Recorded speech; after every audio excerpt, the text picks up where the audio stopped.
Welcome to AI for Business, the podcast that brings you recent developments in AI tools and AI news that matter.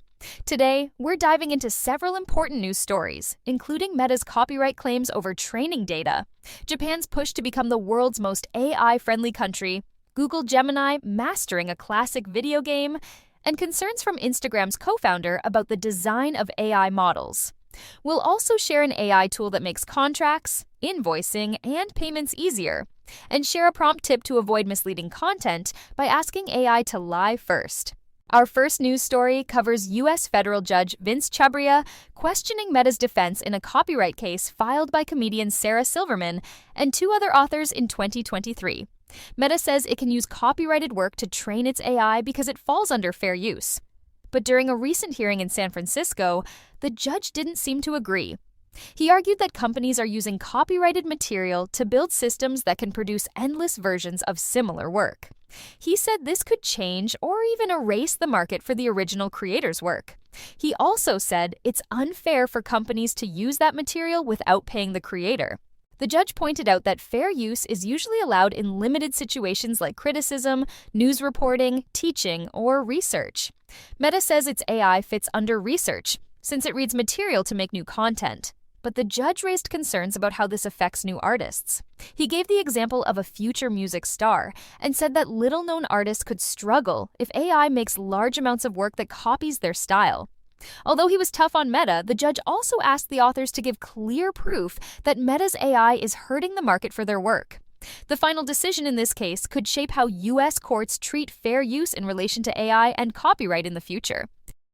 In Japan, a new approach to regulation is taking shape as the country aims to position itself as the world's most AI-friendly nation. A bill drafted by Japan's cabinet recently received approval from the House of Representatives and is expected to pass easily through the upper house. Unlike stricter approaches seen elsewhere, Japan is deliberately avoiding rigid restrictions.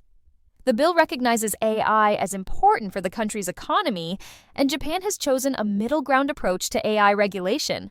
Instead of creating strict rules, the bill focuses on self-regulation and teamwork between national and local governments to keep consumers safe. This softer approach is intentional. Japan has fallen behind in the global AI race. In the last 10 years, the country received less than $6 billion in AI funding. That's much lower than what smaller countries like Sweden and Singapore received, and far below the $590 billion combined total from the United States and China. Japanese lawmakers are afraid that strict rules could make it harder to catch up. They also worry that top AI companies such as OpenAI and Google might avoid doing business in Japan if laws are too tough. With high tariffs now affecting China, Japan sees a chance to attract investors who are looking for other options in Asia for their AI projects. Google's AI has just reached a gaming milestone that's getting attention from the highest levels of the company. Google CEO Sundar Pichai recently announced on social media that Gemini 2.5 Pro has successfully completed Pokémon Blue, a classic video game from 1996. The achievement came through a live stream created by an independent software engineer who goes by Joel Z. But Google executives have been following the progress closely. Logan Kilpatrick, Google AI Studios product lead, had previously said that Gemini was doing well in the game, having earned its 5th badge while other models had only reached 3. This achievement is part of a larger trend where AI companies use classic games to show what their models can do.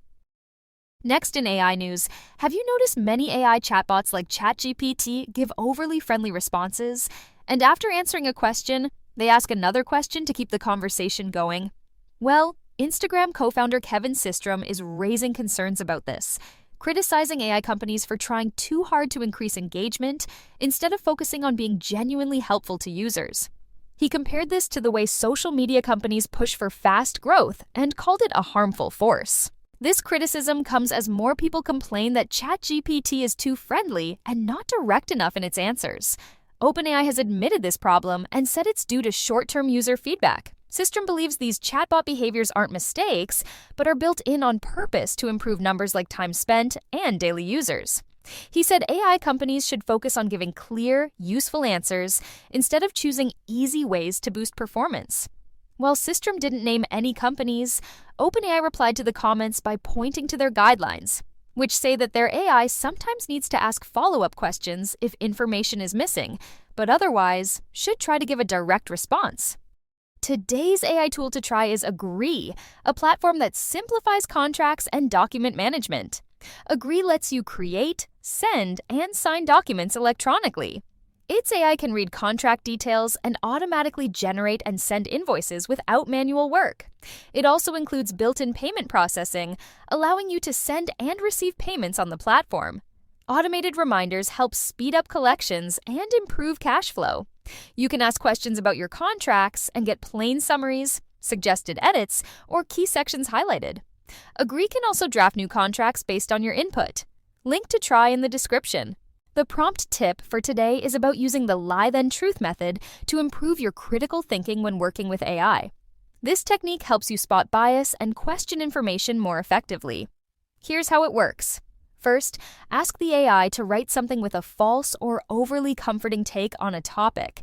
Then, in a follow-up prompt, ask it to break down each false claim and explain the real facts.